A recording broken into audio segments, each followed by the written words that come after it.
Hello, everyone. My name is Katie of the Greenland Quilter, and this is our once a month um, peace of mind mending pieces mental health month or day, whatever. Anyway, I have Myra here along with Danny, and we're going to be talking about mental health again, like we did last time. The reason we didn't have it the last two times is because there was things that everybody has life, and so we couldn't get together like we normally would. So we're back on track. So hopefully, unless someone goes on vacation, we'll be able to do it monthly again. All right. I don't. Can you guys tell how many people are watching? Someone, I cannot, but I think we lost Myra. let me look and see if I can see. 'Cause I want to see if I have. We're going to have to repeat ourselves or not. Anyway, I hope everybody's having a good weekend while I'm looking. Um, this is going to be I hope everybody will pitch in and discuss everything with us. We're looking forward to talking about this again because it's been a minute. So far we have 4 watching. Okay. All right. So what we're going to do today, hi Donnelly, and hello Denise. What we're going to talk today about is we're going to talk about coping skills and toolkits. We'll start out with that, and then I'm going to ask a question that I want to ask everybody to answer in the chat so that we can progress with this discussion. Did Myra leave? Yeah, I don't see her. I don't know if she accidentally disconnected or what happened. She'll be back then. I'm sure she will. So, um, Danny, you want to talk about coping skills or the toolkit part of it? Sure. Hey, Sorry, I was just changing the needle on my machine. It decided it didn't want to be nice to me this morning. oh yeah, that happens too. Yes, it does. Oh, So I am coping by changing my needle. See what I did there? so we're going to talk about I'll be here all day, folks. so we're going to talk about how you cope with when you're having if you're suffering from depression, or you suffer from anxiety, or you've heard me mention, some of you have heard me mention this. What do you do when you get into a funk? And my funk means I absolutely shut down and do nothing. I will sit in front of the TV on my bed and vegetate and do absolutely nothing. And that can last for days. How do I get into that funk? I have not an answer for that. It it could be that I got upset about something, or I had a trigger, and the trigger, I didn't know how to handle the trigger because it was a new trigger I didn't know I had. Um, Anyone can get into a funk. Some people call it different things. Everybody probably has a different name for what it means, but it's basically where you kind of check out for a little while. You don't you're not productive. You're absolutely not doing anything. I mean, totally shut down. So we're going to talk about coping skills when that happens for that also, and also hopefully we can start discussing how people cope. I'm going to turn it over to Myra so she can talk more about coping skills and what is coping skills versus a toolkit, and how both of these things can be combined together to help. Hey, hey, the Bud Files, and hello, Andy, and Donnelly, and Denise, and Beverly, and so far that's who I see. Okay, go ahead. So you asked me to talk about toolkit and coping skills. So what are my toolkits and what is my coping skills? Well, for those of you who follow my channel, you would know that one of my coping skill or coping mechanisms is music. I love really loud music, so I like to put a pair of headphones on. Sometimes I'll sit in my car in the driveway because my car has an awesome stereo system. But I will listen to really loud music. Sometimes I'll come in here and I'll listen to it. Sometimes it'll be watching some music videos on my phone or on my computer or on my TV. But music is really one of the main ones that is my go-to. It's a quick one. It's an easy one. I have access to it more times than I don't have access to it.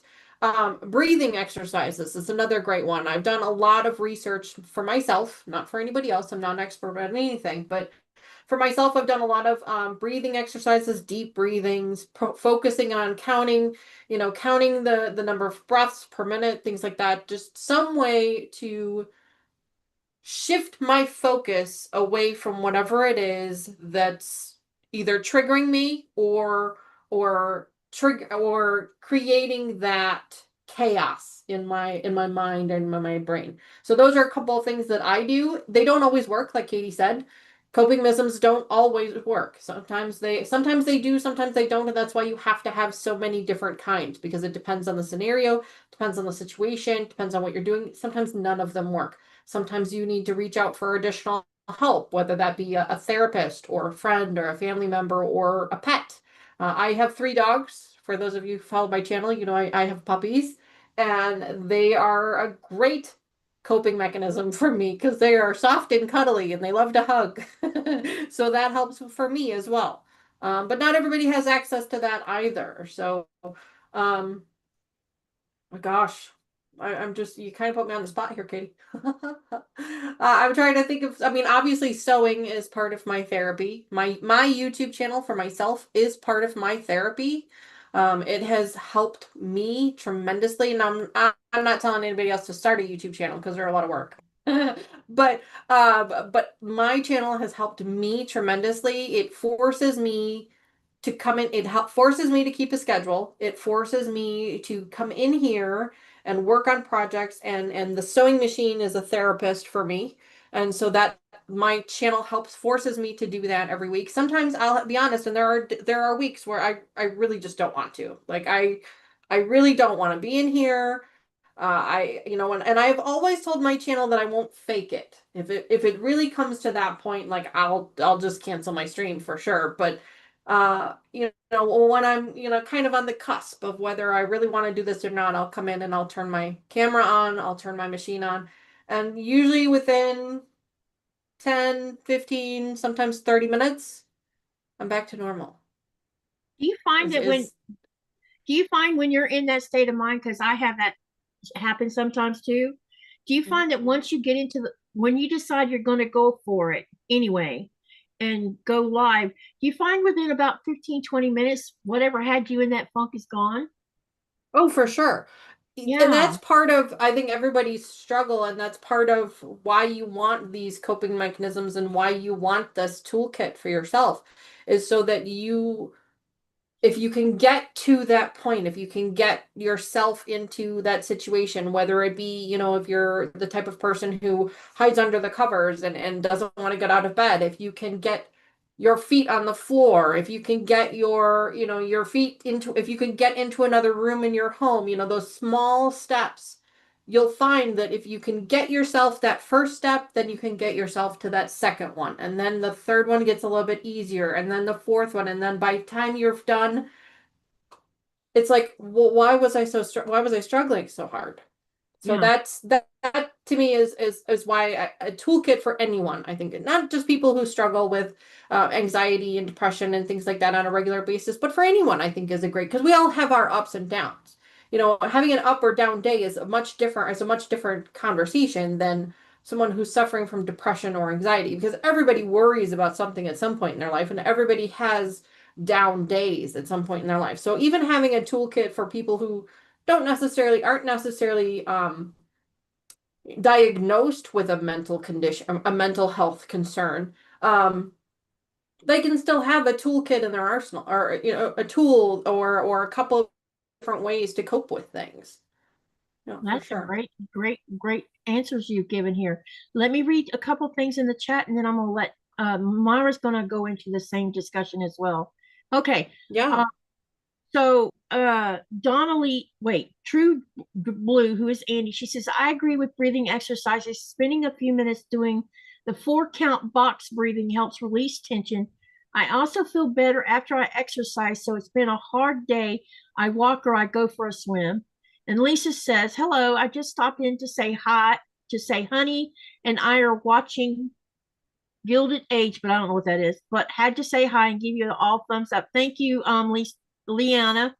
And Donnelly says, Katie, did your horses help you get into another space in your mind?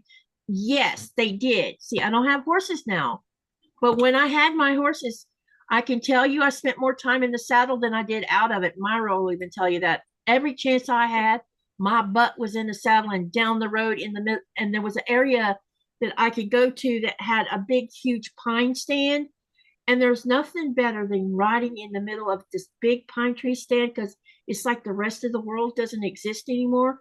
And you can take your horse into a canter and be one with the horse and the pine trees and the smell. It's like it was one of the places that I could escape from everything in such a busy, because when I moved over here, I realized how noisy the United States of America is. You come over Most here, of it. Yeah, most of it yeah, is. Yeah.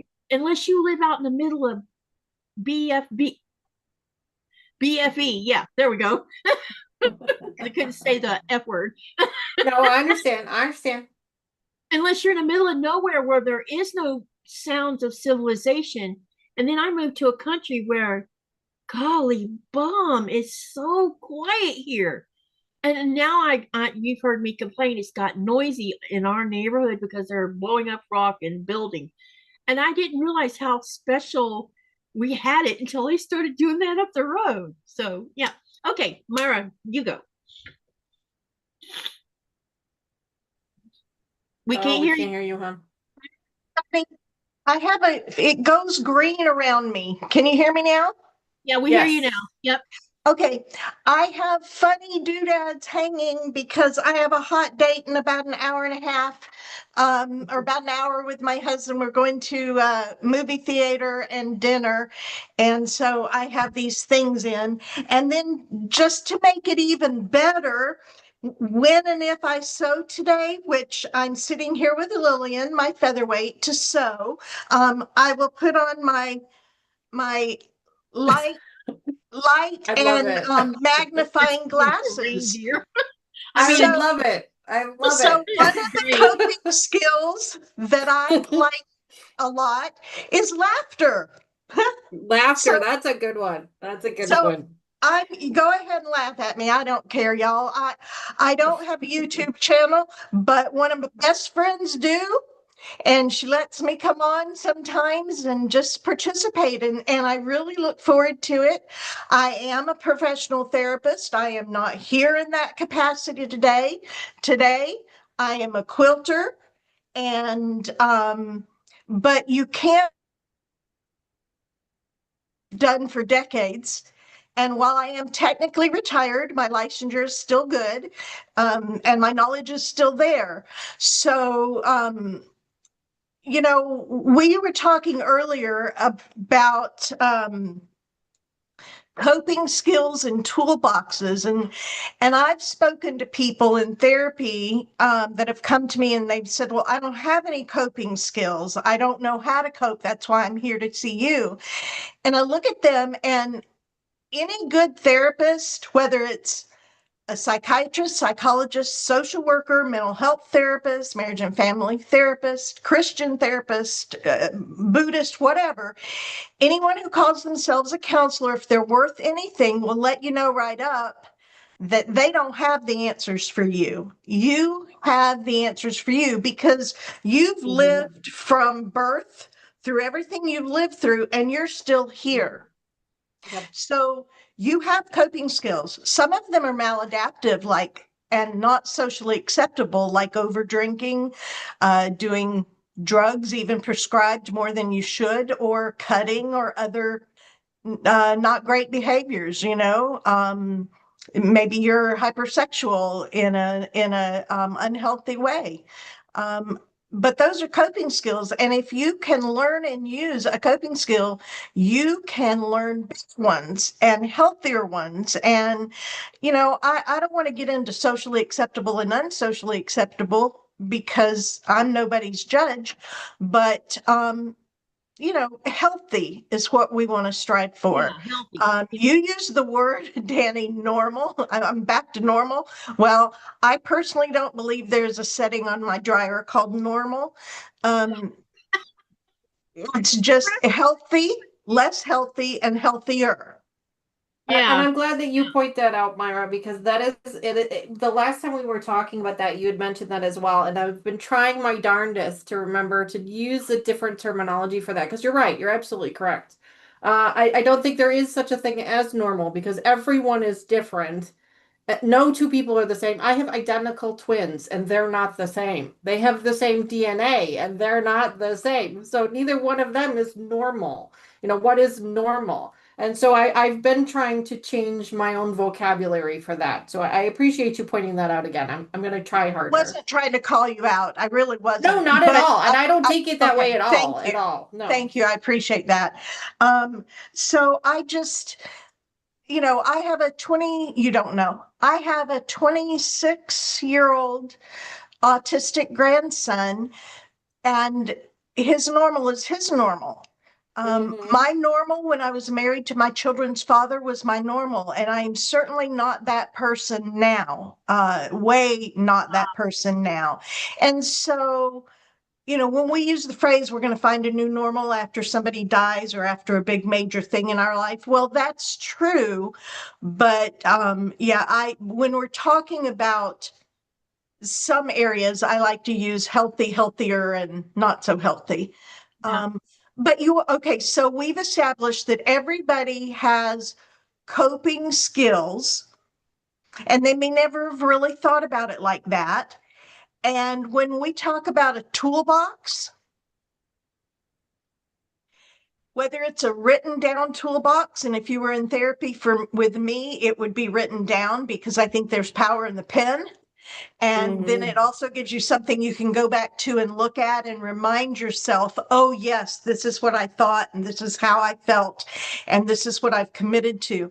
So whether it's a mental toolbox or an actual written down notebook, we all have coping skills and we all have toolboxes, and we'd like to know some of yours. Um, Danny has given us some of hers. Let's look and see who said what since I've been jammering away. So yeah, I was going to read that. Let me read those parts. So Donnelly says, "Yes, I agree. I work with thoroughbreds all the time. Once in a while, I just step back, take a day to get back to focus to why I'm in this business to begin with, and just enjoy." She says, "I love to laugh, laugh, laugh all the time. Life is too short not to laugh once in a while." And then Andy says, and Andy made a valid point here. She says, "Have you all seen the late wait?" No, it was Donnelly that said, I'll read hers in a minute. Now, Andy says, "Have y'all seen the lady on IG who started the We Don't Care Club?" Nope, but I'm going to look into it. So funny, freeing ourselves from worry about what others think. Oh, that is a great subject too. And then Donnelly says, "A great psychologist gives you the tools to figure it out. They just they give you tool. They give you the tools to figure it out. They just help guide you. The work is within yourself." Right. Absolutely 100%. right. Yep. I was gonna. So Myra, what do you use as a toolkit? I know a couple things, so you can't say those on mine. Yes, you do. Let's keep We're it not PG, going to go people. we're not going to go into all of my tools. Yeah. When I had children in my home, and I no longer have children, my children range from almost well 48 to 38. Okay, that's the range of my 4 children.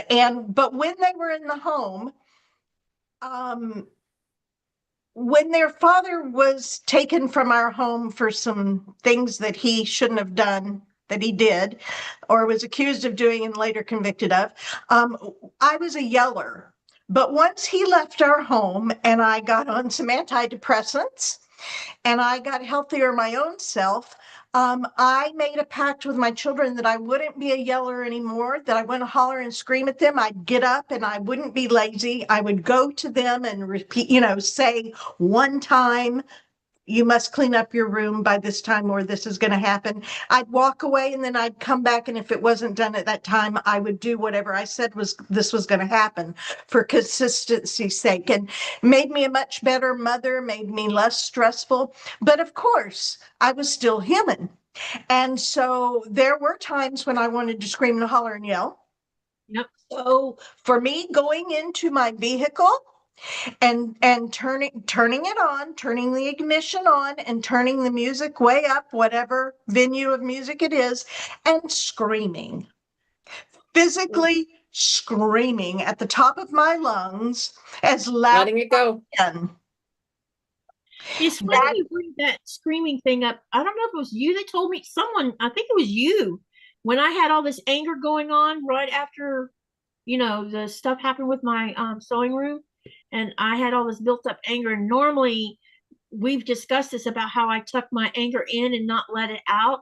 And then when it does get let out, oh my God, it's like this big, huge tidal wave, and it's uncontained and I don't know how to get it back. She told me to go outside and scream. You know what? I went out there and did that. And I'm like, I hope the neighbors don't call the cops. But you know what? That was a form of a release, because when I came back in, I'm like, oh, I feel better. Well, screaming really does a lot, physically as well as in every way. I don't know all those big words. I don't use those big words, even though actually I do know them, but I usually don't pronounce them right, so I don't use them. But, punching a pillow. Now that's not for me, but for some people that is really good. Of course, physical exercise, obviously that's not one I do either, but that's in a lot of people's toolboxes. I like to read. When I read, I totally separate from everything. I don't hear things. Now, I would still hear my children, but I don't hear the TV. I don't hear the phone, because I've been a reader my whole life, and it's really been something that takes me away. Yeah. Yeah. Remember Calgon, Take Me Away? Yeah, I remember that commercial. I remember. Yeah, I remember. Andy We're says, showing our age, but I remember. Yeah. Yeah. Andy says it helps to remember we are all in control and we get to choose how to act and feel. Certain things makes us mad and sad, but we can move on after the initial feeling. And I think that's where I need to reach that point of how to move past when I get to that point, because that's where I get stuck. And then it lingers for days. And Myra knows what I'm talking about because she's seen me do it. And I'm trying to get better with it, but it's hard sometimes when you didn't know what to do about it when it first started happening, so to speak. So there's two really big words that I have said to my dear sweet sister here. One is ruminate. Yeah. Ruminate is what a cow does when they chew, all their different stomachs, their food. That's not really the definition of it, but it's like going over and over and over and over something. Ruminate. She's really good at ruminating. And another thing she's really good in, am I allowed to tell this? It depends on what you're about to say. Well, you've said it That's yourself. fair. Go She ahead, Myra. catastrophizes. Yeah, sometimes I make it bigger than it. And I don't know that I'm doing that. I mean, No. And she may not be making it bigger than it is, because there are some big, hairy things that have happened in all of our lives. But, she's just like all the rest of us. When we're deep in it, we can't, do you know that phrase, you can't see the forest for the trees? tunnel vision. It's the truth. You can't see. And if you have tunnel vision, you think that's a train coming at you. Not it's the bright light that we all can live in and be healthy in. We think it's a train that's going to bowl us over and we're not going to be able to breathe. And we all do it. We all ruminate. We all catastrophize. It's called human nature. Yeah. A lot of people in my YouTube channel has said, you never seem angry. Katie puts on a happy face. Aren't they sweet? Yeah. And I'm not being, no, and let me rephrase, or let me expand on that. just because I put on a happy face is not making me fake either. I'm just, No. I don't think that when I go on a live where I'm going to show someone how to do something, or we're just going to sew for fun or whatever, I don't want to use my channel for showing my anger, showing my sadness, or, I might say things sometimes during a live, but I don't sit on it. I keep on moving because that's not what my channel's for. But, and I'm not being fake by saying I put on a happy face. I'm just not exposing you guys to my anger. And sometimes, Katie, at least from my perspective, when I'm having one of those days where I'm struggling to find my happy place, is I Yeah. guess the best way to say it. When I'm struggling to do that, and I do have a live stream myself, in the beginning of a live stream, when you start off and you're real happy, Mm-hmm. part of me is like projecting that back to myself. Yeah. It's kind of That's a like, great if way to I look see, at because it. Yeah. I mean, when you're looking at yourself on the screen to make sure everything's working, you can see yourself. So like if you're sad and depressed or things like that, then you're projecting that back to yourself. So at least with regards to the YouTube channel, I'm happy and boisterous and and high full of energy because now I'm projecting that back to myself and I'm kind of feeding my own energy at that And point. maybe that's Is why, basically and the maybe way I that's how see you it. get out of that. Yeah, I hadn't Yep. thought of it that way, but that's a great. It's like you're mirroring Yeah, it back. it's not that we're being fake. We're as you said, that's one of our tools in our own toolbox. That's Yeah, one of our own ways to get ourselves moving forward. yeah. And I don't, you've heard me say that I'm the happiest I've ever been since I've moved to Greenland. That's not a lie, Not a not at all. lie. Because Myra will tell you what my life was like before I moved to Greenland. And when I say I'm angry or I'm sad or I get into a funk, it has nothing to do with my happiness in here in Greenland. It has to do with what's in my head. Those two things are two entirely different things. For And sure. I'm a product of my past environment, and sometimes it rears up its ugly head. That's Yep. all. Yep. It's just I don't always deal with it in a proper way, as Myra was pointing out. Okay, what else do you want to say more? None of us do. None of us none of us do deal with it always properly. You Yeah. don't, I don't, none of us do. Um, and we don't even realize, like you said, I don't realize I'm catastrophizing. No, because you're in it. You can't see the forest for the trees. So you phone a friend and a friend says, "Ooh, let's breathe, let's take a minute and really look at it." We've all read somewhere, I'm sure, the little thing about, will this matter in 5 minutes, 5 days, 5 months, 5 years? Right? Yeah. Have you heard that? Yes, I have. No. Yeah. Well, it's the truth because and I think it was Donna Lee that posted in here about as we age we stress less because we realize. Yeah, she said we now see things we stressed over before, things not even worth stressing even over. Have to look now and say even why. Less stress, healthier, and as we age, these things we need to think about. So let me ask you a question about catastrophication. Do you think that that's a defense mode? Oh, a defensive mechanism? Yeah, like a defensive mechanism. Yeah. Instead of going into offense to deal with it, don't you think that's more of a defensive mode? We can't hear you. No, I think it's fear. I think it's fear. Fear. Fear. Yeah, Oh. we've talked about fear and how that was what controlled my life for so Help me long. with this, Myra. Fear of what? We can't hear you. I'm mumbling. I'm stumbling over my words. It depends upon the person and the situation. Sometimes it's fear of the lack of control Yeah. Okay. because a lot of times I will seriously catastrophize over things with my adult children that I have no control over. And I will ruminate about it because I'm a mother and I love my children more than anything next to God and my husband, I'm telling you. And Right. I don't have any control over their adult lives. And so I like, think control is the number one thing that puts me in those modes, is because when I lose control of a situation, or I have what we've talked about, a trigger. When that trigger happens, I have zero control over everything when it happens. And I think that's what also makes, I didn't realize that fear was part of being a part of catastrophication. I didn't realize that was part of it.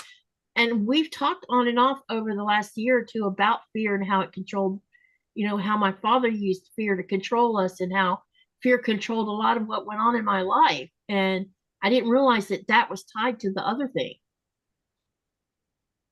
Donnelly says everyone needs to put down their head. I guess it's supposed to be at night, and feel good about themselves. If you are your own chooser, so you have to choose how you want to sleep at night on that pillow you lie on. Yeah, I turned it around. My dyslexia is getting in the way. Amen, girl. Okay, so while we're talking about this, we're going to ask all of you who are watching a question. What do you use in your toolkit or coping skills to help you during times of need due to anxiety, depression, other mental issues, or if you're just having a bad day? Because some people don't have any of this wrong with them, but they do get sad sometimes. They do get angry sometimes. What do you do to help work through that? Tell us in the chat.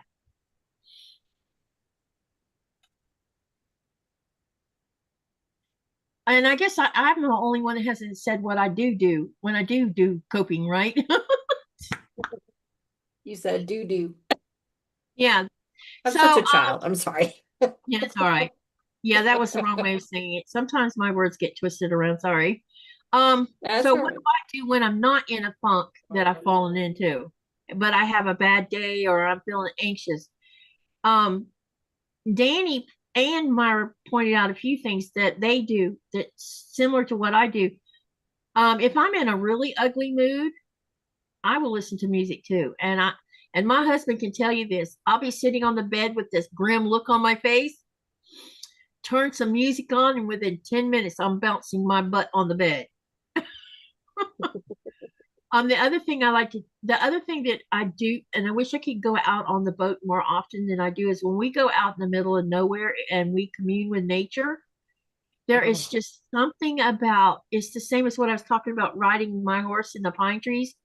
When I go out and we get away from civilization altogether, I mean, even though this town is so small, or if I go hiking down the side of the lake with my husband and our dog, there is just something about getting out away from all of it and communing with nature that makes me feel better a lot of times.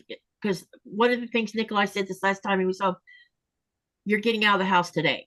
You're spending too much time inside that. And he's right. I do spend a lot of time in the house. I'm still doing that. Ever since the pandemic, it's like something shut down and I don't want to go out as often.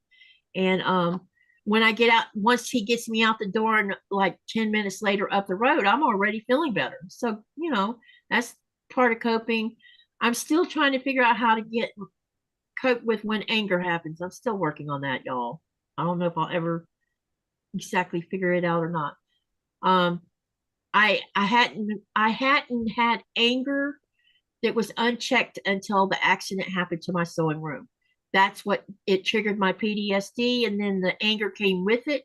And I still have it like there, boiling under the surface.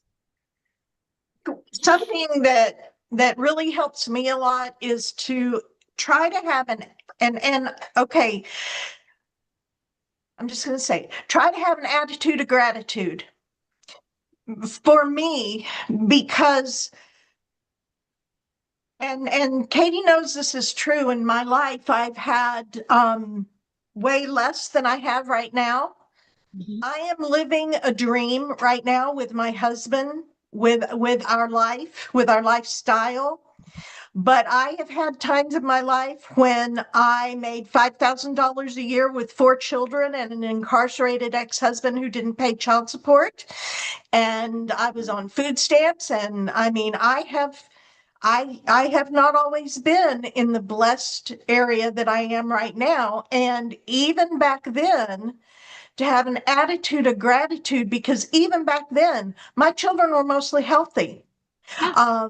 I had parents that cared for me and didn't forsake me. There's something to be grateful for. And the other thing that has really helped me a lot is attitude of gratitude. And there, oh, it's on the tip of my tongue. But Katie said, yeah, and I went blank. Yep. Thanks, sis. Sorry. Well, your video hesitated again, so that's why I was saying that. Anyway, go ahead. Sorry. Can y'all hear me? So Now we can. when everything happened back in the day, and my life fell apart with my children's father before he went to prison, I was just, I couldn't think of anything else. I mean, my life was falling apart. It was bad. And I had a friend that told me, well, my brother is homeless and he's living in his car. And when he gets his son, his ex doesn't know that they sleep in the car. So now this is for me. I'm not pushing it on anybody else. But she said, will you please pray for Greg? When you get really upset about what's going on in your life, will you turn it to Greg and pray for Greg then? Deflection.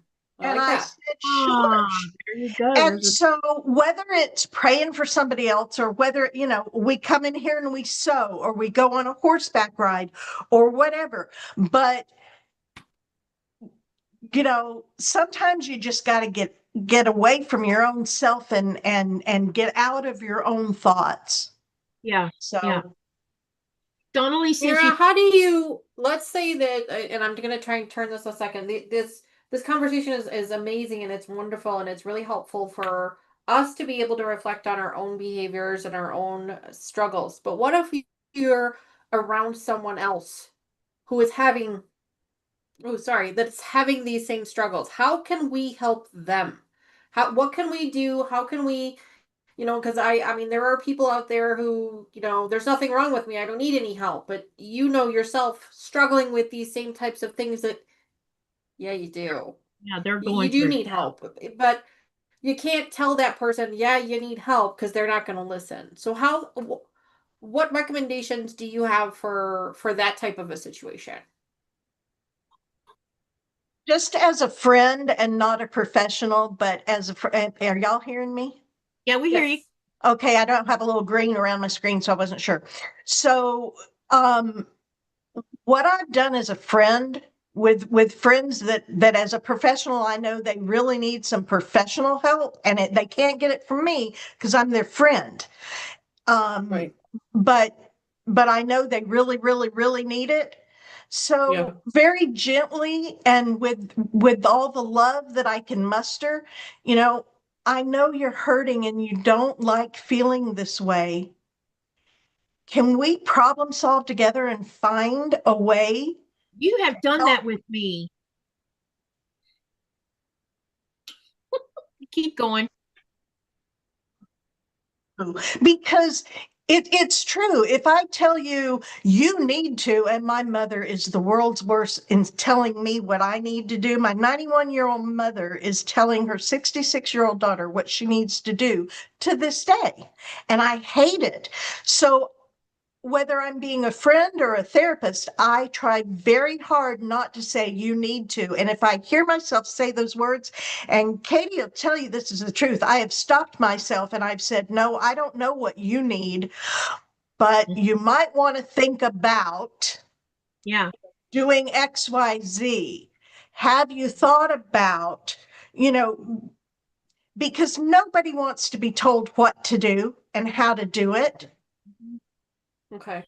Nobody is going to ask for help because you told them they need it. Yeah. Yeah. Right.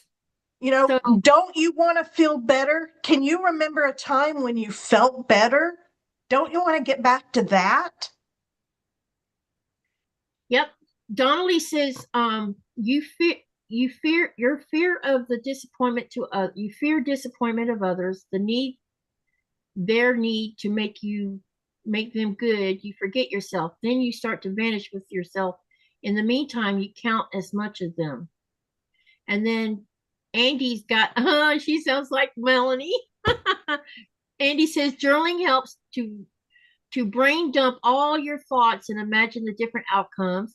She says she removes herself from situations and takes time for herself out of the negative vibes, chill and hit it again later. Denise says she tries to remove anger and hate from her vocabulary. I ask myself if I did anything that could have caused my issues and if I can do better. I'm good at just ignoring and avoidance. And I'm going to ask about avoidance in a minute. Let me finish reading everything. I Denise need to also, understand her skills. Y'all she's are awesome, describing hers. awesome, awesome. Yep, she's describing hers. Denise says she also I don't keep reliving bad things from my past. I don't forget them, but I don't want to bring them up every day and make everyone around me down. In the meantime, prayer is also helpful. And then Donnelly says you can help someone out of the water from drowning, but can only lead them to the shore. The of that walk rest of that walk up from the shore has to be within to change, otherwise it's just words. Then Denise says, yes, there is always someone else who is suffering more than me, and even though I may not be able to help, I can be grateful for where I am. So Those are amazing answers. yeah, very good. Anyone else? Right. Hey, Rita. Beautiful insight, everybody. Beautiful insight. Yep.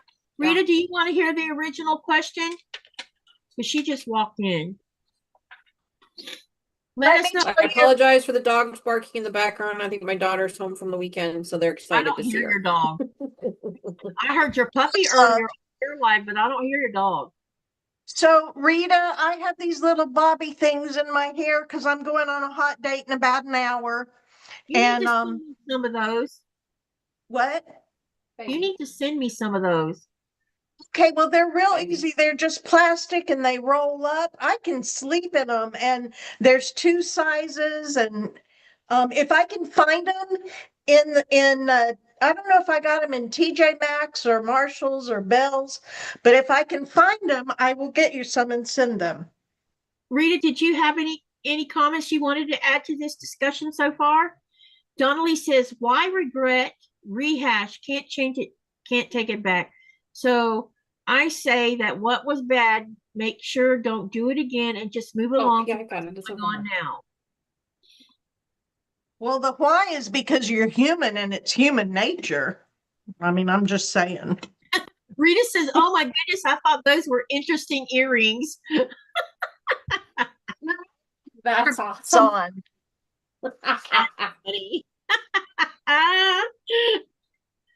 Okay. So Excited laughter was a good coping mechanism, and so I told everybody they could laugh at me because not only do I have these cute things in my hair, if y'all remember when I'm sewing, I really like my magnifying glasses that also have the light so I look like a bug. Mr. Wizard, my husband, Mr. Wizard, does model cars, and he has a whole headgear that he wears. So it's like got this headgear, and then the lenses come down, and there's a light on the top, and every once in a while he'll look up at me, and he's got the big bottle eyes. I can't help but laugh. Exactly. Yeah, it's pretty funny. So yeah. So I don't remember who mentioned avoidance. If you avoid what's causing you pain, is that helping to fix the problem?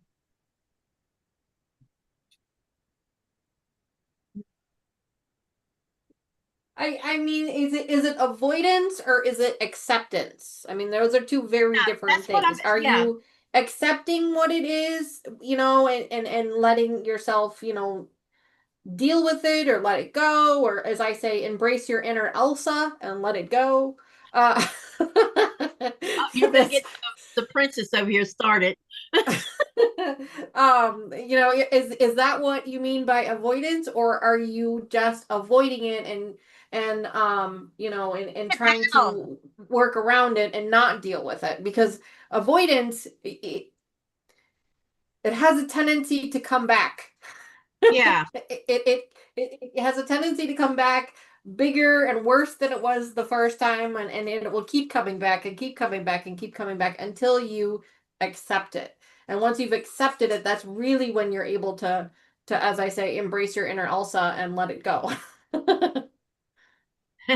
I love it.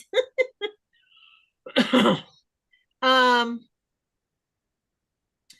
Donnelly says you're a wonderful therapist. I've totally enjoyed you. Are you talking about me or Myra or who are you talking about?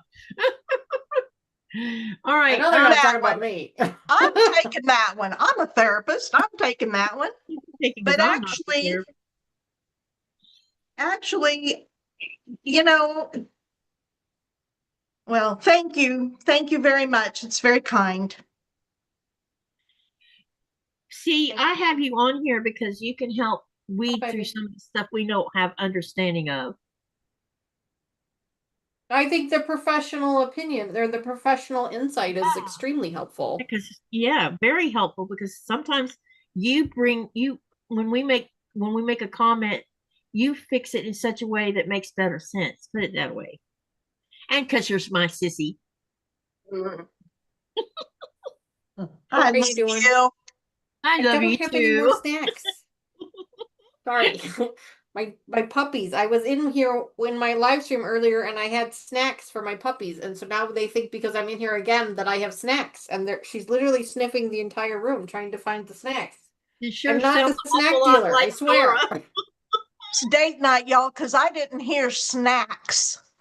I heard an S and an X. I did not hear, I heard no N. I didn't. I need this I date know where night. your mind's at. Too funny. Oh I only, my gosh. I'm like you, Katie. I only live with my husband every other month or, sporadically. So There's something hilarious that goes on in William's channel. So William likes to make long jackets or different kind of jackets, but he also makes pants. And he was showing off a pair of pants he made. And I'm like, I want to see the butt because I wanted to see what the pants look like on his butt. And oh my God, that started a whole new subject. Oh, because I'm a butt person. What can I say? The front of the pants don't do a thing for me, but let me see what it looks like on the backside. Oh boy, we have gone down a completely different rabbit hole. But you know what? It's a coping mechanism. Yeah. It was just I was pointing out, there's so many ways to do things here. Um, Donnelly says, Too Katie, funny. I love you, of course, but woman speaking, she is good. She's talking about you, Myra. that's sweet. Um, uh, Now Rita says avoiding an issue is only to keep is only going to keep building and building, and sooner or later it's going to explode. So avoiding anything must also be part of acceptance and deal with it, accept it and move on. That's what Myra's been telling me about my anger. Instead of me, because she knows that I have, before the death of my dad, anytime I felt angry, I just kept pushing it in because I didn't want anybody to see it. Because I felt it was wrong to show the anger. I don't know why and sometimes I still think it's wrong, but I don't know why I have that mindset that you should not let people see anger. And then, when it comes out, then it, like I said, it's a hot mess. And Myra's been talking to me on and off a lot about how not to hold the anger in, let it out somehow without being destructive when I do it.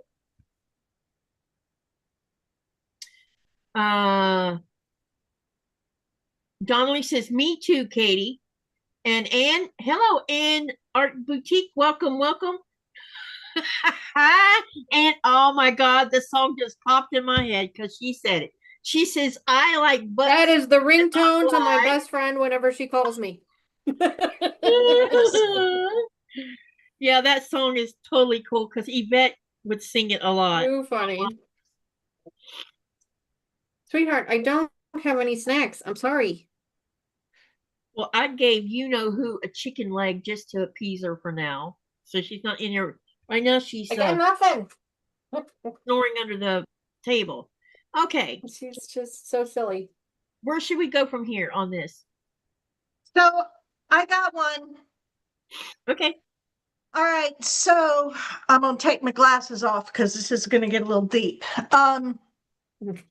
I really loved how Danny asked me or asked us all, how would you approach a friend or, someone that really needed the help? That was a great question. Yes, it was. No. What? Have you forgot to get butter at Sam's? Cool. Or would you prefer But salted or unsalted? Salted. Okay. Sorry, daughter was asking questions. It's like she doesn't realize there's a live stream happening or something. Go ahead, you want Myra. to join in? She wanted no. She avoids the camera like a plague. Yeah, I've never even seen what she looks like. So she's waving. They said they've never even seen what you look like. Oh, do you want to come see on camera real quick? Sure, Or- you're as beautiful as your mama. Hi, daughter. This is my other daughter who never shows up on camera, who lives in the house with us. We are privileged then. Yeah, you are, because normally she avoids the camera like the plague. Lucas's fiance, my other daughter, Tony, her twin, is always on the camera. She doesn't mind, but this one, she's never on the camera. So thank you for Okay that. to be They can't. alive. She can't hear you guys because I got a headset in. But yeah. Well, tell her we all What did said you hello. want now? Just the butter thing. Oh, just this. She just wanted to know if I needed salted or unsalted butter. I forgot to get butter. Oh my god, okay, that's fine. She's been gone all weekend, and now that's the first thing she says to me. She walks in the door, salted or unsalted? Anyway, Okay. That's my children. Anyway, right. I apologize. I didn't mean to interrupt. Go ahead, Wonderful. Thank you for sharing her with us. So the thing that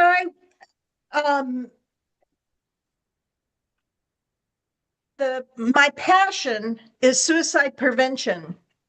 Mhm. So the only tattoo I have is the purple That's wonderful. and teal ribbon with a semicolon in it, Mhm. meaning my story isn't over yet. I have Right. at 2 points in my life actually been suicidal, seriously. And yes, I'm a therapist. But I'm first Happens a to everybody. human. too, you know. I'm first a human. Mhm. And the first time it happened, I was still in the bachelor's program for social work. I didn't have my master's and I certainly wasn't licensed, or practicing. But anyway, but if one of your friends says they're suicidal or you're feeling those feelings, does everybody know the American crisis line that you can go to with 3 punches on your phone? Anybody want to type it in? Is it I know what it 211? is. No, that's information. Oh, A good one to know. So what if it's an emergency? You type what? 911, right? So Oh, if gotcha. it's suicide, the national crisis hotline is 988. oh, And if you're 988. Okay. 988, and if you're a veteran or you're calling about a veteran, you press 1.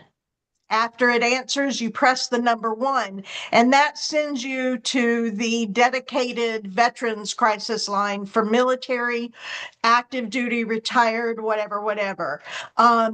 So yeah, other than my children, the thing that I'm most proud of in my life is getting that number when it was 1-800-273-8255 on the bottle caps for all the medications sent out to veterans and military people from the mail out program. And now it just says 988 on it. And it's a number to teach everybody, 988. Now, a lot of 999. countries have other ones. Katie did some investigating, and at one point she had it on her. Yeah, I haven't put it on. I need to go and double check the description box of this video. If it's not on there, I'll make sure I get it into the comment section below the live after we end the live. I'll get all of those phone numbers and information where you can call. Yeah, I need to update that now that you mentioned that. But yeah, I do have them because if you go look on the main folder that says Peace of Mind Mending Pieces playlist, is the name of the playlist. You will also find all of those links there, but I'll make sure I get them in the comment section below the live after when the live shuts down. So it's just a good number to have in the back of your mind. You know, and you'll be routed to a national hotline, and there are professionals on the other end that if they may not be mental health professionals, but they're professionals in that they have been trained to answer that phone. They've gone through a 12-week training to answer that phone, to get you where you need to be, to be able to try to figure out where you're at if you don't want to give your location, to get help on its way to you. And you know, it's just a good number to have in the back in your back pocket. So That's great information for sure, for sure. Okay, what do you want to move? Because we're still, do we want to keep on adding to the coping skill toolkit, or what do you want to do? tell a couple of more. Okay, Can I tell a couple of more? yeah, go ahead. The here and now is one that I really, really like. And when I get panicky in Disney, now, those of you that know, and some of you don't, my husband and I go to Disney a lot. We live an hour and 15 minutes away. We bought our house because it was an hour and 15 minutes away, and we love it. It's our whoo. It's just, we love it. And we have annual passes, so they've certainly paid for themselves. They pay for themselves as much as we go. And sometimes we'll just drive over and do one ride and walk and come home. We don't always spend a lot of money. We can go and not spend anything but the gas and our time to get there. So for us, it makes sense. But when it gets really crowded or it's really hot and crowded, I get panicky. I get anxiety, and I don't cope well. And so I'll get away as much as I can from a crowd, and I'll do the here and now. I'll look at 5 things I can see. I can see the light post, I can see the balloon, I can see the stroller, I can see my husband. 5 things I can smell. I can smell the popcorn, whatever. Feel, touch, taste. I try to be in the here and now, and that usually brings me back in and grounds me and helps me just relax. I really like the here and now. The breathing, where you breathe in and out, and in and out, in and out, in and out, in and out. I don't always put my hand up and do my finger, but I will visualize in my mind my hand going, or I'll do it under the table or whatever, but I'll visualize, because that slows down my breathing. Running my hand up and down my other hand slows down my breathing. I'm very tactile. I like touch. I like soft things. And when I was doing a lot of speaking at conventions for suicide prevention, I actually have spoken at national conventions, and but getting up in front of 400 AMVETs to talk to them about suicide prevention, most of them older than me, it's daunting. And I get nervous. I love to do it, but I get nervous. And I'm from Florida, and I have a seashell, and my seashell has a bumpy area, it has a smooth area, and it has a very sharp area. And it's small, and I will take that in my hand, and people don't see me, they don't really realize what I'm doing, but I'm grounding myself on those bumps. And if I feel like I'm losing it, I'll put my one finger on the real sharp edge, to really get myself going. And it's the tactfulness to bring me into the here and now. So I want to those mention, are there's something I need to mention to you after I read what's in the chat. So Anne Marie says, or I don't know why I said Anne Marie, darn it. Anne Art Boutique says, my husband's cousin, who is in Texas, every once in a while calls and tells him he doesn't want to live anymore. We are in Florida, and my husband has always been able to talk him down. I'm afraid there's going to be a day he won't be able to. What can we do?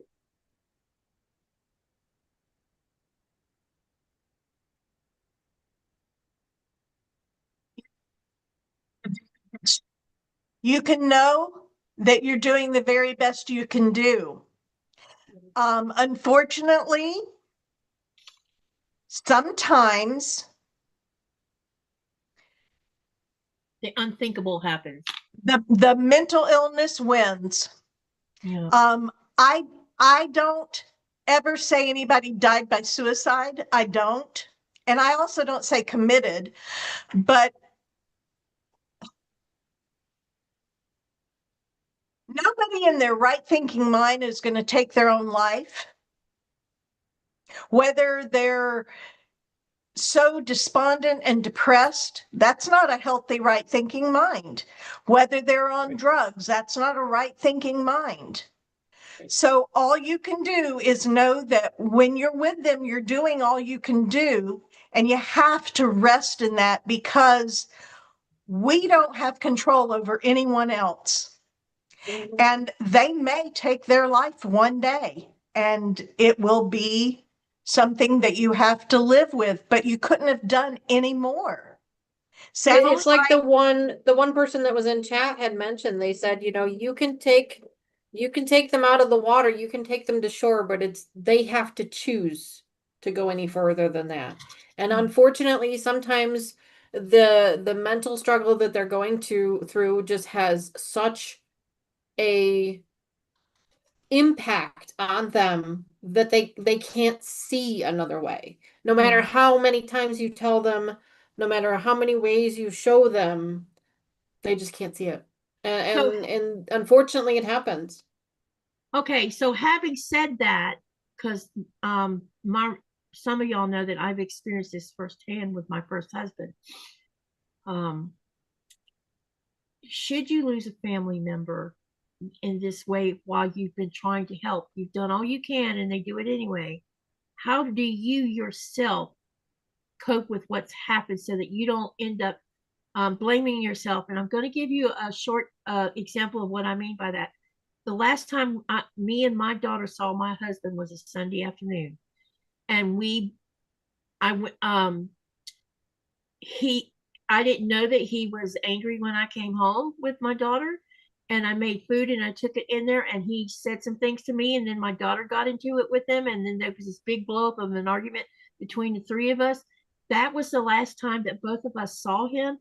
And my youngest daughter, after we found out what he had done, she thought she caused it. So, and we all knew he was depressed. You could see, I mean, it was progressively getting worse over time. But no matter what we tried to do to help him, he didn't want help, or he wouldn't go get help. And, the first thing you do when someone does that to themselves is, what did I do wrong? So how do we, as people who tried to help, figure out that it wasn't us that caused it to start with?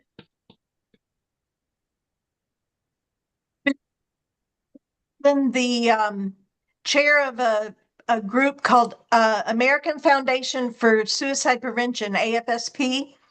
And AFSP has support groups.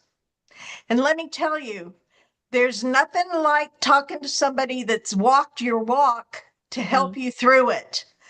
The one that struck me the hardest was the mother that was outside the shed door with her son inside with a gun, and she was begging and pleading, and he was so far into his angst. Nothing she said, nothing she did. I mean, she was physically trying to break the door down to get to him, and he took his life with a gun. Mm. What do you say? There's nothing to say. No, there's No. nothing. No, I there mean, isn't. when There's no easy button. There's no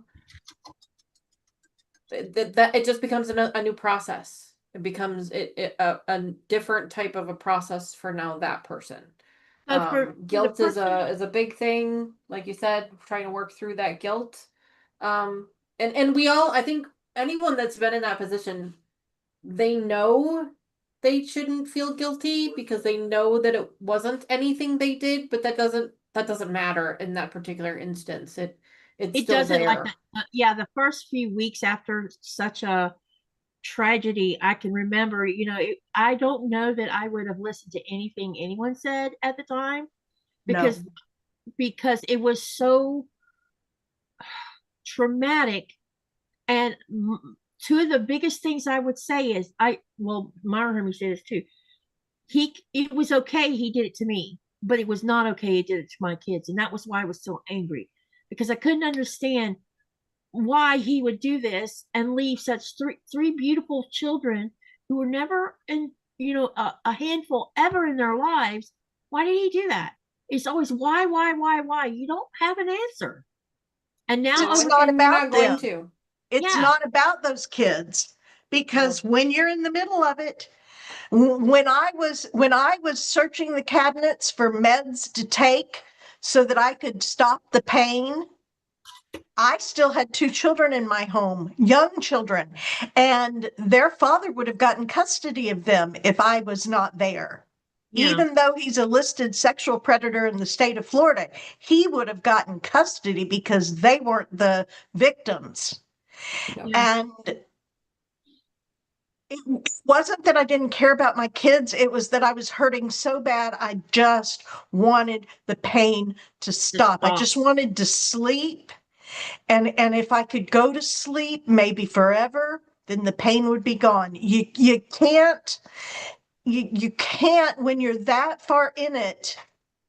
For me, and I'm speaking only for me, the Holy Spirit spoke to me and said, you can do this, but she's the same age her sister was when it all started.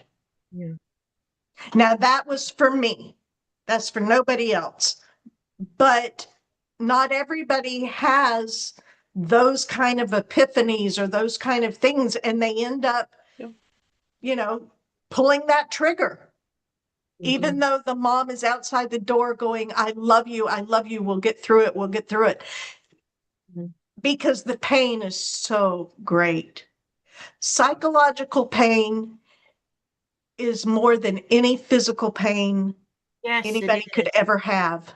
and it can ruin your Well, whole. the same way they say that, when you're forming a relationship with someone, that an emotional connection is stronger than a physical one.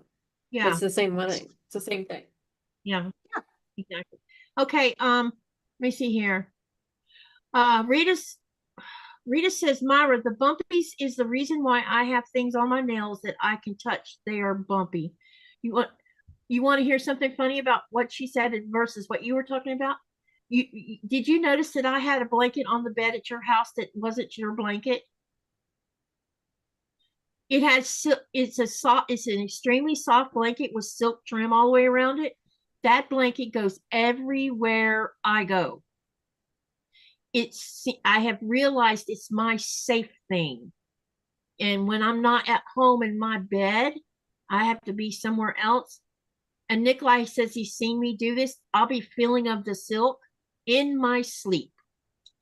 It grounds you. Yeah. It grounds you. It helps you, kind of stabilize yourself. Yeah, I can understand that.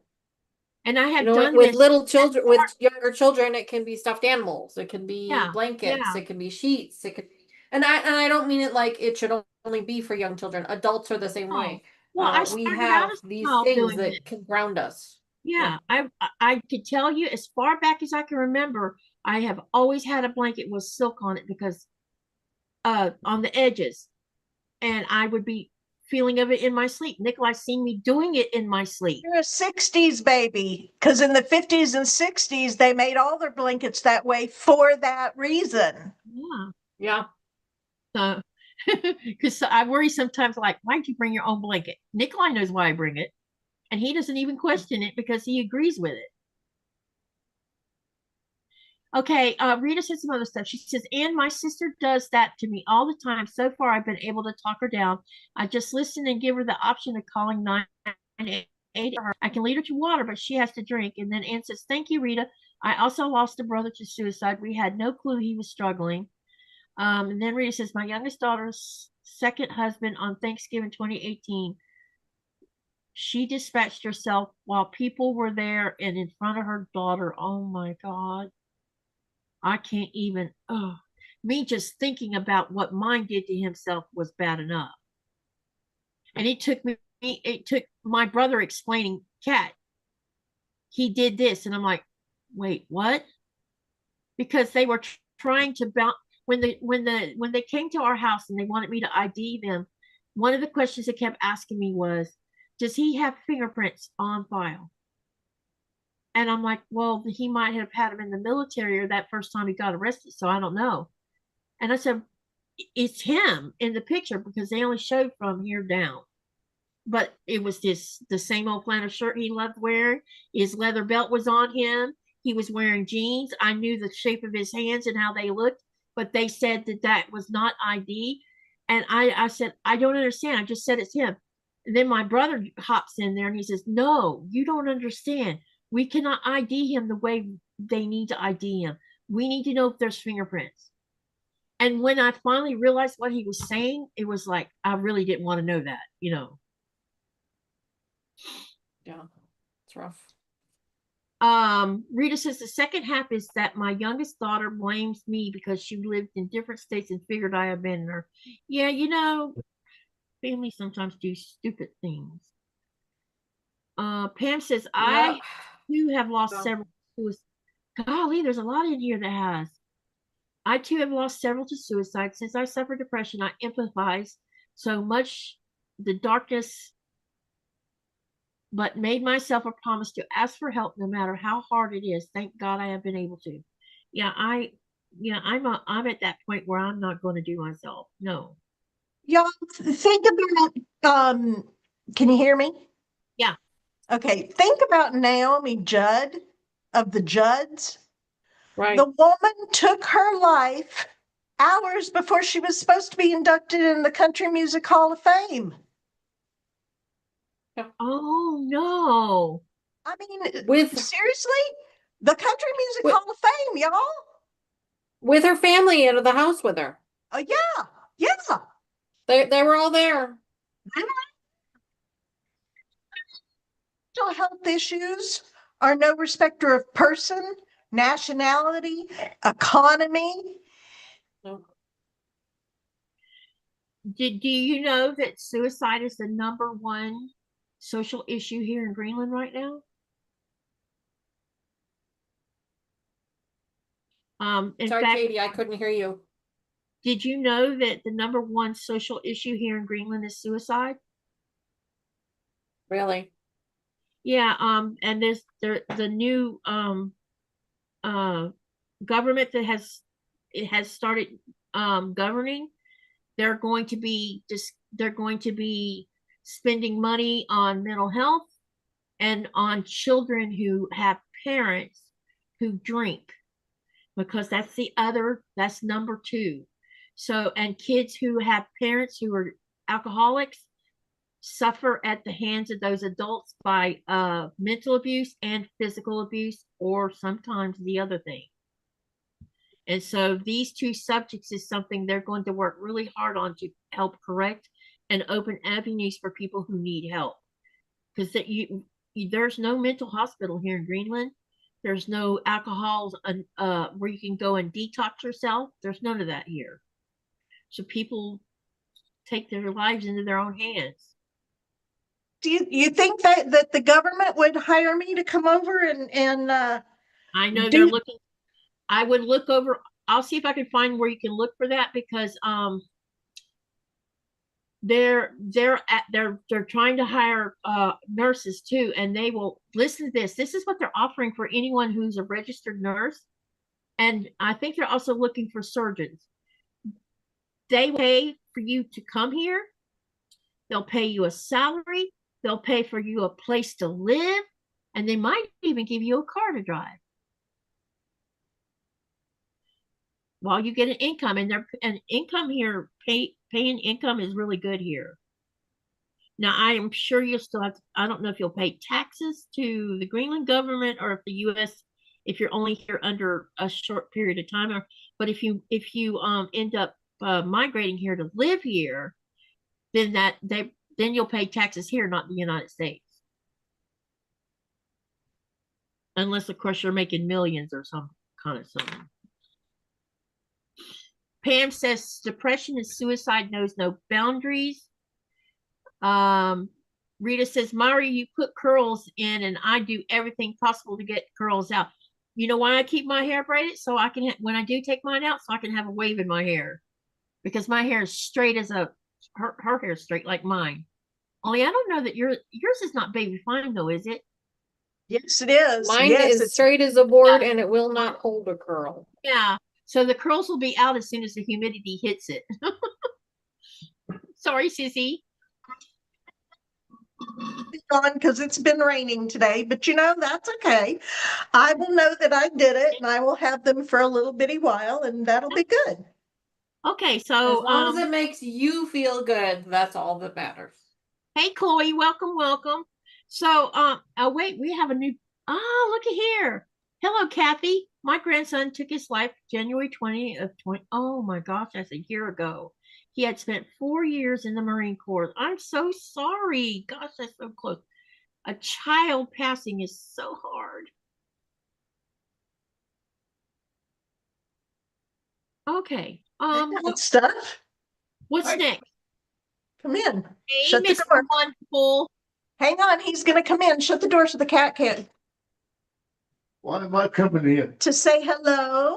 So Hello. everybody can see how beautiful you are. Hey, Bill. Come in. You gotta come sit behind down. me. Come behind me. Hang on, y'all. He's a little slow. Hang on. He'll get around. There we go. There's my better half. That's my Bill. hot date. I'm gonna leave y'all in about 10 minutes for a hot date. You like my curls, babe? Yep. Where are you taking her for dinner? We can't hear you. Dinner and a movie. I know, but where are you having dinner at? Oh, Spring Hill at the theater. They bring it to your chair. You're eating inside That's of the fancy. theater. That's so cool. And they have a bar, adult beverages. Ooh. Then now we're talking. We gotta find somebody adult. When I come to Bill, come back. Bill, when I come to Florida, you got to take me there with Myra. Too funny. Yeah, because I'm going to be coming by myself. Nikolai won't get on the airplane right now. My sister is flying on the 4th of July back to Nebraska. And with everything that's gone on in the last 2 days, she's a little concerned about it. And I'm concerned for her, but she's got to go home. Yeah, So- Nikolai said as long as there's the threat of him getting deported the minute he sets foot in the United States, he's not going to do it. So, and I can't beseech him to come because I understand after everything we've been seeing, yeah, it's not worth it. I will miss him going with me because he's such a great partner in crime. So I'm just going to have to come Shanghai Myra. Now, so if it's a month that I'm not with my mom, you've got that partner in crime, girlfriend. you need to already be doing this ahead of time. You need to be talking to your sister to do something to be watching your mom at least mid-February to the end so you can go to QuiltCon. Where is QuiltCon this year? Isn't it in Phoenix? Or was that last year? That was this year. Last year was Raleigh. And I'm talking about next year, which will be Raleigh. So you got it's back in Raleigh. Yeah. And I'm definitely gonna do Raleigh. I'm thinking about since Nikolai's not gonna come and he goes back to sea about I think that around January the 10th.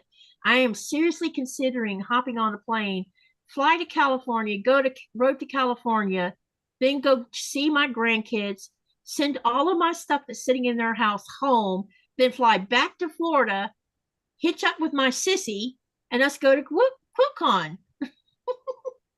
That could be a fun trip. If not, I'll fly straight to Raleigh.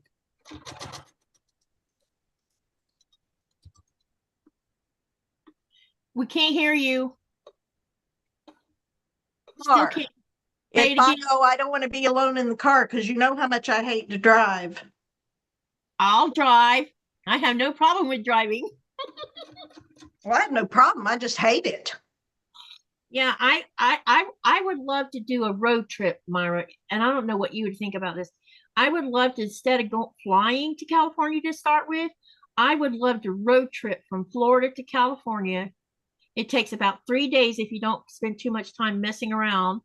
You know, go to road to California and then go up to Hanford to see my grandkids and my kid, and then fly back or something. You know, like rent a car so we could ditch it and then fly back. Okay. Yeah, 2027 will be Atlanta. That's right. So even closer to Myra. All right. Chloe says, oh my Kathy, I'm sorry for your loss. Shirley wants to know where you got. Hey, Shirley, welcome. Shirley wants to know where you get those big spoolies. Rita says flying. Well, I'll stick with flying bird blocks. No flying for me. There's trains. Judy says, I think 2027 is supposed to be Atlanta. Yes, it is. Pam says flying isn't a fear for me. I am just tired of doing so much of it myself. See, I don't mind flying. It's the people on the dang plane that bugs me. Because there's no respect with people on flying anymore. They'll bump into you. They don't care they bump into you. They just keep on going. They mow you over like you're a bug. Judy says, I will be going to that one, Rita. And then Rita says, Katie, make sure you make enough flying birds so your arms do not get tired from all that flying. You are so funny, Rita. We can't hear those things in my hair. Were those the spools she was talking about? I think she's talking about the ones that were in your hair. Okay, these little things, they look like this, and I got them at either Bell's, TJ Maxx, or Marshall's. And they have 2 sizes, and they're like $6.99, and I can sleep in them. But your hair they remind me of to, pin curls. Yes, exactly. Your hair needs to be almost dry though, because even though I don't have thick hair, if you do it with wet hair, it won't dry. Yeah, I know what you mean. That's the same with those little sponge rollers. Yeah. You know, I can remember my mom. I have to find the family picture of me and my 3 sisters with my mother. All our hair is all curly, except maybe Karen's, because she used bobby pins and made the little pin things in your hair and pinned it down so that when she took it out, your hair would have all this curl to it. Pin curls. Yeah, those are pin curls. My grandma used to do those for me all the time. The curls, the very best curls, is if you take the hair and in very thin sections, take ripped up t-shirt pieces and roll it, rag roll it. Woo! Yeah, I've heard that. I did that for my daughter for her first recital, and she was out to here like Diana Ross or something. It was great. Shirley says, I remember when I was little, they had them, and spoolies is what they were called. Cool. Rita says she just cannot knocked find on my window. fine. Can you do a train Taylor, ride? somebody just knocked on my window. One of your kids or your hubby? Somebody. What? Somebody just knocked on my window. I thought it was. Okay, so what do you want to say next, Myra, before you leave me and Danny? Minutes. So does anybody have a specific question for me before I go? Is there a package Yeah, if that you got want- delivered to the? Yeah, if you want to ask Myra a question, since she did this for a living, this will be a good time to ask any questions.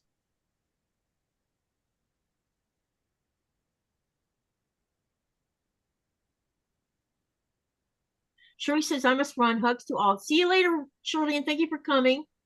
Rita says, now you make me want to go and use my straight machine. I hate curls. Laugh out loud. Straightening machine. I love curls. I want my hair to be curly and I get a perm. Even when I get a perm, it's not what I want it to be, but it's okay. It's all good. I've being a 23-year breast cancer survivor, I've had no hair. So, I mean, I'm grateful to have hair. This is What? the longest I've seen your hair, Sissy. Yeah. Yeah, I'm getting tired of it, but I can put it up. And so since we ride the motorcycle and I put on the helmet, I need it up. Yeah. So, anyway, y'all, I'm gonna leave. I have 3 minutes and I'm gonna go put on just a little bit of makeup, not much, because I don't wear much. And I hope you all have a wonderful week and month. And until our next Mental Health Matters or whatever we're calling this one, be well, take Somebody care of literally yourself. knocking on You can't give to others if you aren't at least half full. I heard 2 loud bangs. And But it didn't sound like just, it came from here. take It care of sounded one like it was another and down please from ask for Quilter. help if you need it. And in America, 988 is the suicide prevention crisis line. So I love y'all. I don't know all of you, but I love you anyway because I love people and may not want to take you to raise, but move you in with me. But I love you and I care about you and you matter. Love you, Sissy. Love you, darling. It's so Bye. great seeing you again. Good to see you, Danny, and everybody on the chat. Enjoy Bye, your y'all. movie. Enjoy your dinner and movie. Yes, Gerard. Yes, yes. Woo-hoo. Bye. Bye. Bye. Gerard Okay. Butler. Yeah. So, Danny, do you want to add anything to what we've been talking about? Oh gosh, I've just been enjoying listening to Myra and talk about all the things that are helpful right now. I think that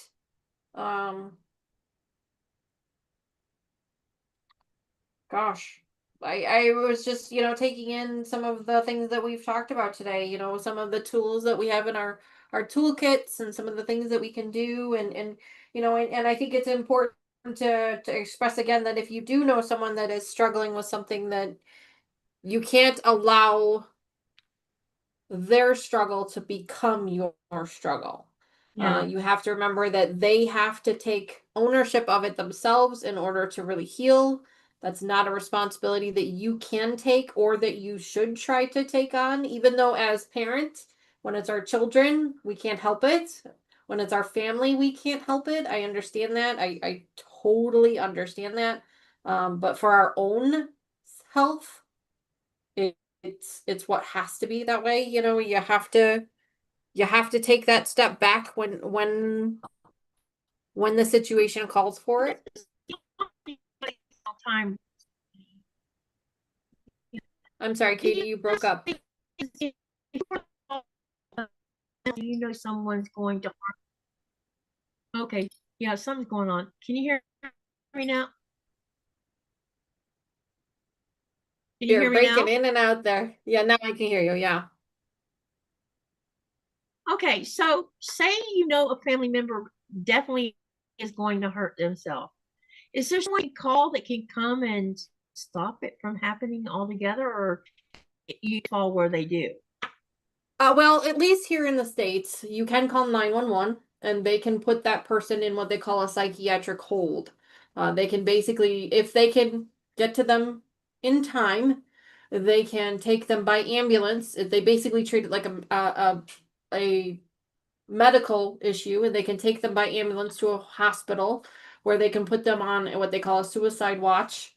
And they basically, and I hate to say it this way, but basically they handcuff them to a bed so that they can't hurt themselves or anyone else. And then they do a psych evaluation and they do all kinds of these other things to try to help them. And by law, they're allowed to hold them in this psychiatric hold. I think it's 36 hours. 30 correct, somebody correct me if I'm wrong. 36 hours or 72 hours. I can't remember the exact amount of time it is, but they're allowed to do that for medical reasons. It's not considered kidnapping. It's for medical reasons. But then they have to let them go, and then it's up to them, the person, to decide if they want to continue to get that help or not. So I mean, there are things that you can try to do to help, but and I'm not saying that you shouldn't do those things. If you are able to do those things, you absolutely should. And that person may or may not understand it. They may not agree with you. They might be, angry with you or for a variety of different things. But if you can do that, then obviously try to do that if you can. But at the same time, you have to remember that you can only do so much. There's only so much that you can do to help. You can do that. You can call 911. You can, try and you can do a wellness check on them. You can tell them that, when you call 911, you tell them you suspect this person is suicidal, and they have a task force that can help with those types of things. You can call the 988 number. You can talk to them as well. That's another option for you to do as well. But the biggest thing here is just to remember that you can only do so much. You can only Let me take that so far. Okay. Yeah. Let's dive a little bit more. My question next is, if you call someone and they're going to send someone over to help with that, how do you make sure that they don't send cops with them? Well, it depends on the county. It depends on the county. It depends on how you call, even. There's a lot of variables. There's no guarantees that won't happen. Some counties require a police officer to arrive with a medical staff. That's the way they do things. That is the city that they live in or the county that they're in. Sometimes it depends on how you ask for help. If you're calling for a medical emergency, if you call and you say, I need an ambulance, that's what they'll send you. If you say, I need a paramedic, they're going to send the fire department, and wherever the fire department goes, the police department goes with them. So some of it has to do with, I mean, I don't have anything. I have nothing. I'm sorry. Because My poor puppies. I've seen enough to know that when a cop shows up on the scene, it escalates everything when it shouldn't. It shouldn't.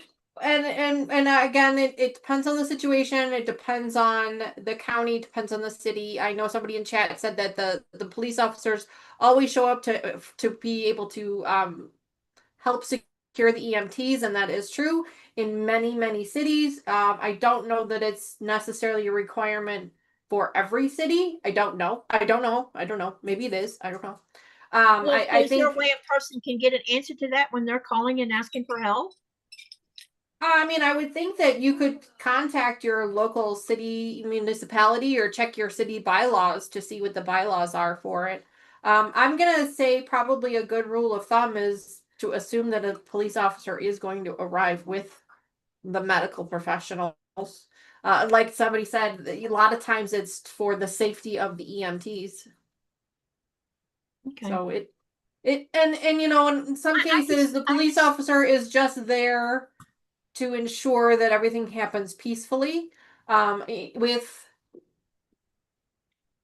Okay, so those are fireworks. That's not somebody knocking on my window. Okay. So anyway, I'm sorry.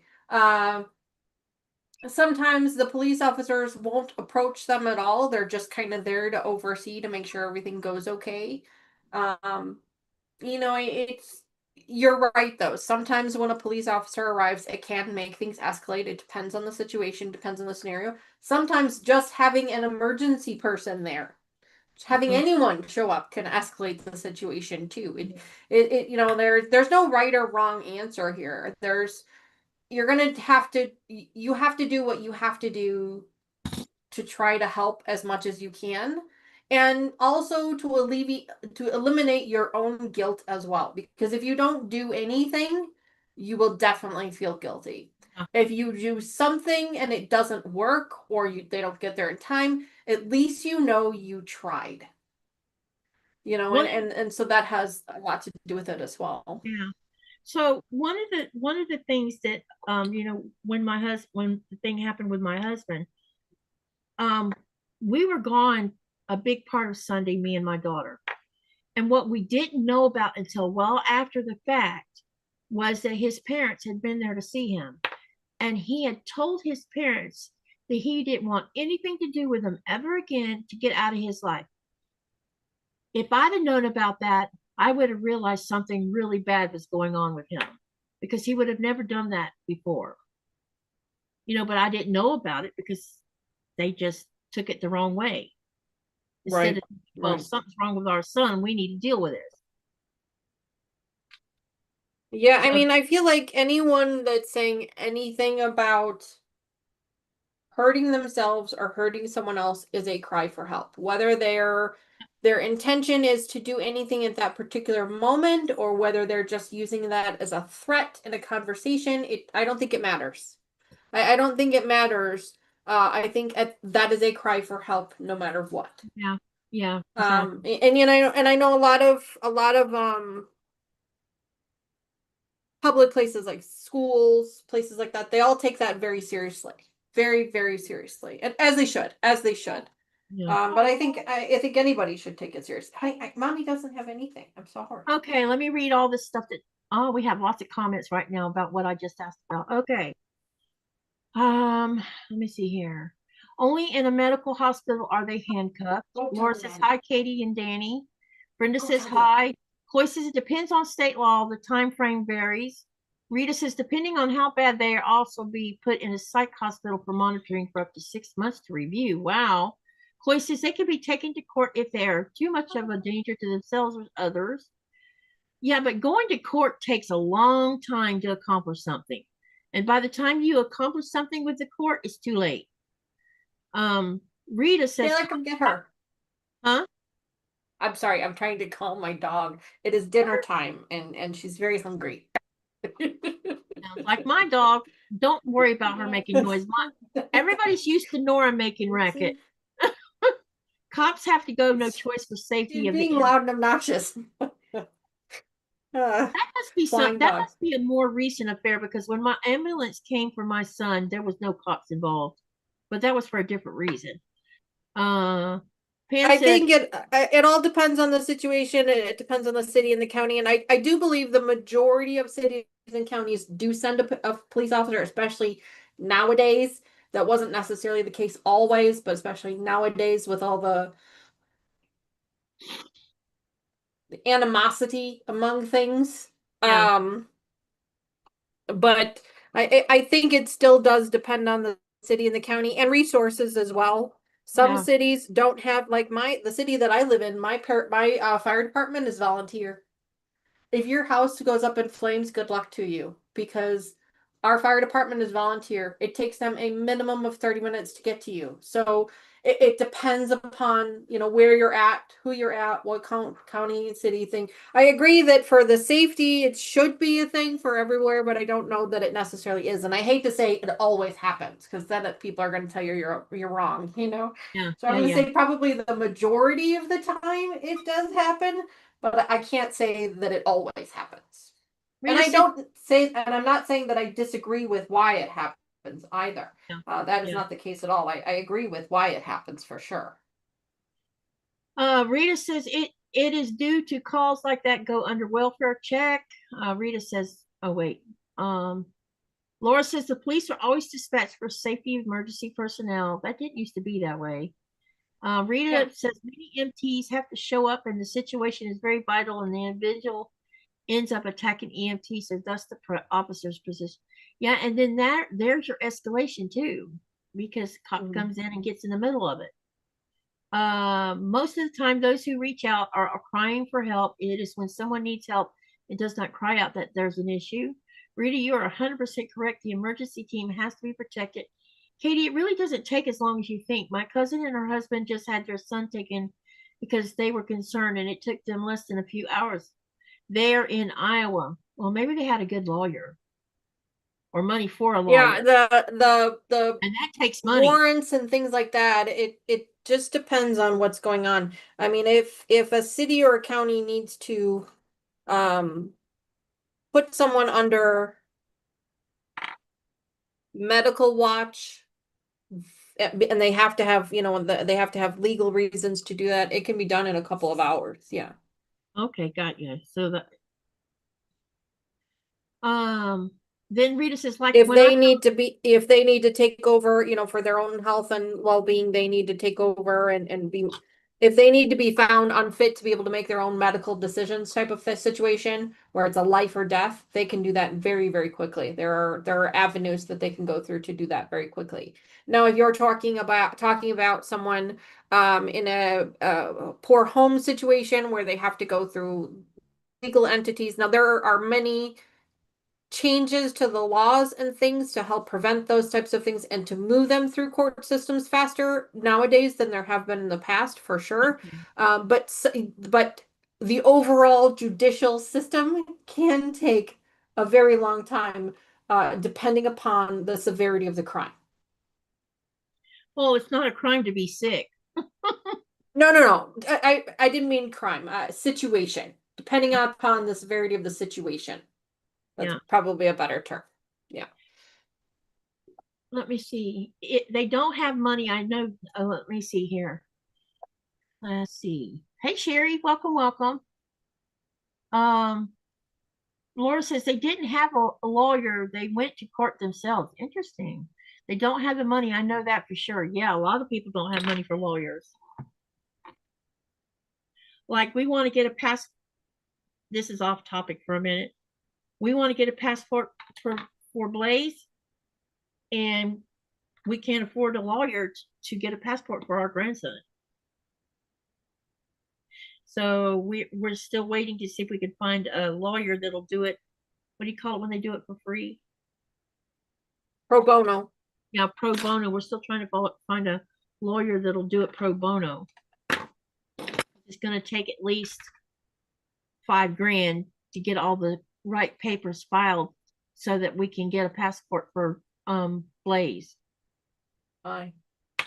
Because his mother has disappeared off the planet. And in order for a child to fly, both parents have to sign off. Correct. That's, and I understand the law because it keeps people from stealing people's kids. Or from parents kidnapping their own children. Yes. Yeah, that's what I meant. That. Yeah. Yeah, exactly. Yeah. But Katie, I have to take off here in about 15 minutes. I apologize for that. I should have let you know sooner. I didn't realize what time it was, but I've got about 15 minutes to hang out. If anybody has any questions for me specifically. Please ask your questions now because we'll be shutting down when Danny gets ready to leave. So if you have a question you would like, now remember, we'll do this again next month. And Danny, I wanted to make sure about, I don't remember what you pinned down for July, but let me verify with you real quick. Okay? I am out. Hold on. Because we need to make sure we get the date set that you're going to be. I am going to be out of town for a week in July. Yeah. Is it going to be the Sunday, the 20th, or the 13th is better for you? Which is better, the 13th or the 20th for you? Let me look, hon. Okay. Yes, it's for a minor child, Rita, and it's complicated, the situation. Thomas has custody of him because they took him away from his mother.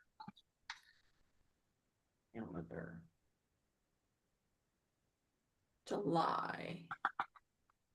I cannot do the 20th. All right, you want to do it the 13th? Because technically, that's the second Sunday of the month. Yeah, I mean, I can do it the 13th. I'm going on vacation the morning of the 14th. You want to do it on the 28th?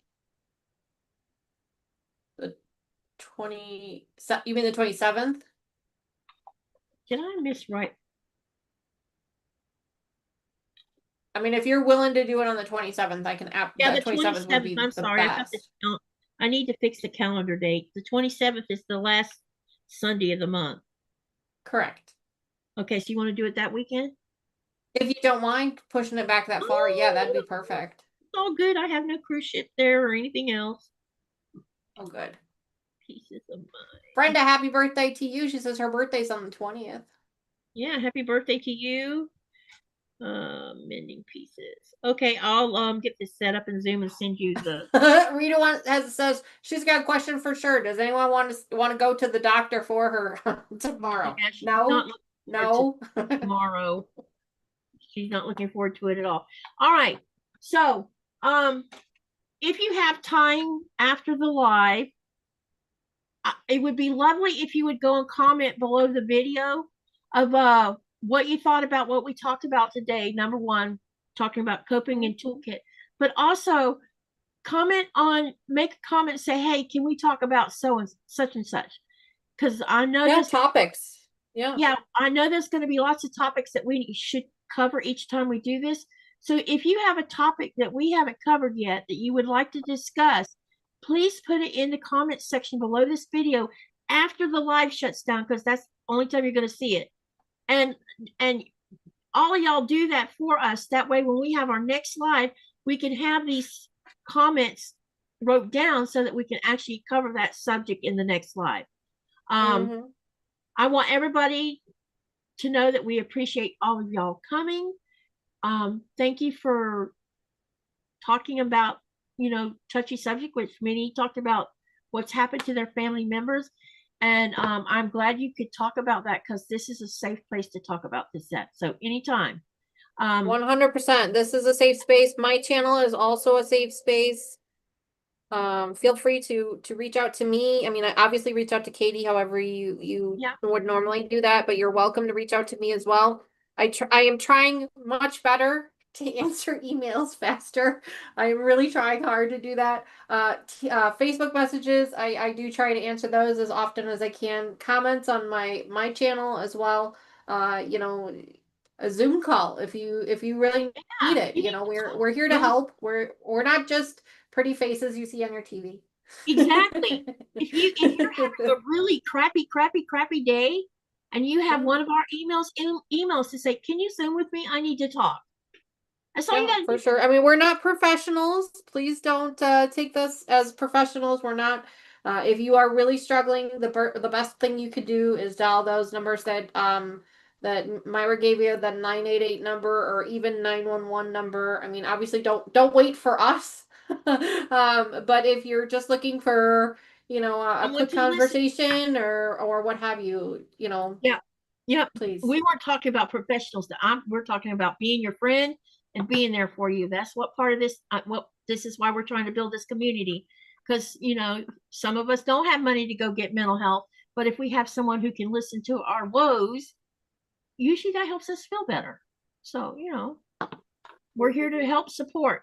So make sure, if you need our help, holler, but do please comment on today's live. And if there's anything and any subject you want to discuss that relates to this, please write it down. That way we can pursue that on the next live. And again, we thank you for coming. And Dani, thank you again. I appreciate it. Well, thank you for having me. And it means a lot to me that you're not afraid to talk about this. Oh, no. We can talk about it. I can talk about just about anything. Yeah, I hear you. All right, remember to live, laugh, love, and dream. And what do you do with all that? You create some. So see you guys. Hang on. I meant to tell you. Let me look at my June schedule. I think my next live is going to be Thursday. Let me make sure before I send you away.